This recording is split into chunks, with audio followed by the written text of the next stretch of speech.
పీపుల్‌కి ఒక అదృష్టం ఏందంటే ఆ టైంలో ఈ 'బాలచందర్' లాంటి వాళ్ళు తెలుగులో కొన్ని సినిమాలు చేశారు. అందులో హ్మ్. 'మరో చరిత్ర' ఒకటి.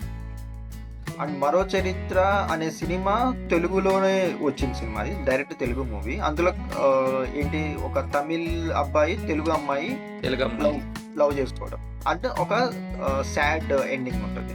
ఓకే. ఆ సినిమా చాలా మంది చూసుంటారు. ఎవరైనా చూడకపోతే మాత్రం తెలియని కంపల్సరీ వాళ్ళు చూడాలి. ఎవరు లేరు. ఒకవేళ చూడకపోతే చూడాలి. చూస్తే ఏమవుద్దంటే ఇప్పుడు తర్వాత వచ్చిన చాలా సినిమాలకి ఇన్‌స్పిరేషన్ అవుద్ది. కొన్ని కొన్ని సీన్స్ అక్కడి నుంచి ఇన్‌స్పైర్ అయ్యి తీసుకోవడం. కొన్ని సాంగ్స్, సిట్యుయేషన్స్ అక్కడి నుంచి తీసుకోవడం ఇలా జరుగుతుంటది. అండ్ ఆ సినిమానే కమల్ హాసన్ స్టార్ట్ చేసింది. హ్మ్. ఈ రీసెంట్‌గా గూడా కమల్ హాసన్ ఏదో ఒక ఇంటర్వ్యూలోనే అందులో చెప్పారు. నన్ను తెలుగు వాళ్ళే ఫస్ట్ స్టార్‌ని చేశారు. ఇక్కడ స్టార్ అయిన తర్వాత నేను మళ్ళీ తమిళ్‌లోకెళ్ళి ఆ స్టార్ స్టేటస్ అనుభవించానని. సో, అది ఒకటి. అండ్ ద సేమ్ టైమ్‌లో రజనీకాంత్ నెగెటివ్ క్యారెక్టర్స్‌తో సపోర్ట్ లీడ్స్ చేసుకుంటూ వచ్చారు. హ్మ్. 'అంతులేని కథ' ఇలాంటి సినిమాల్లో. అవును. సో, ప్యారలల్ జర్నీ అనమాట.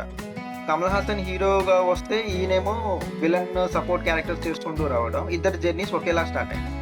ఆ స్టైల్‌కి చాలా మంది ఫ్యాన్సే గదా! ఒక సపోర్ట్ యాక్టర్‌కి చూడడానికి ఓకే.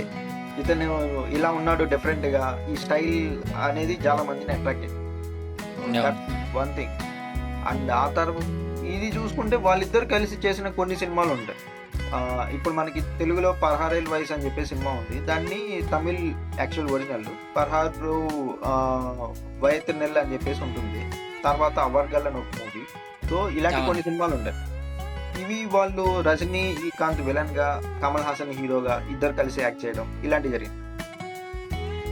సో, అది అదొక రకమైన హిస్టరీ ఎపిక్ జర్నీ అది.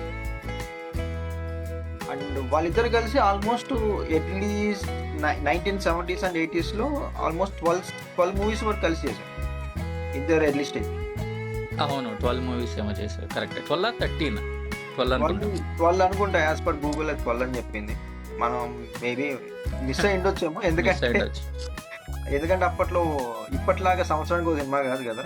వాళ్ళు అవును. ఒకేసారి చాలా సినిమాలు ఆ చేసేవాళ్ళు. ఆ టైంలో గూడా వాళ్ళు స్టోరీని బట్టి యాక్టర్స్‌ని సెలెక్ట్ చేసుకునేవాళ్ళు. ఇప్పుడు 'రజనీకాంత్‌కి' సెపరేట్‌గా ఒక స్టోరీయో, 'కమల్ హాసన్‌కో' సెపరేట్‌గా ఒక స్టోరీయో అలా హ్మ్. రాసే ట్రెండ్ అప్పట్లో లేదు గాబట్టి, స్టోరీని బట్టి గాబట్టి వాళ్ళకి ఎక్కడ ఫిట్ అయితే అక్కడ తీసేసుకున్నారు. సో, వాళ్ళు అన్ని సినిమాలు యాక్ట్ చేయగలిగారు అంటే కేవలం స్టోరీ బేస్డ్ వల్ల.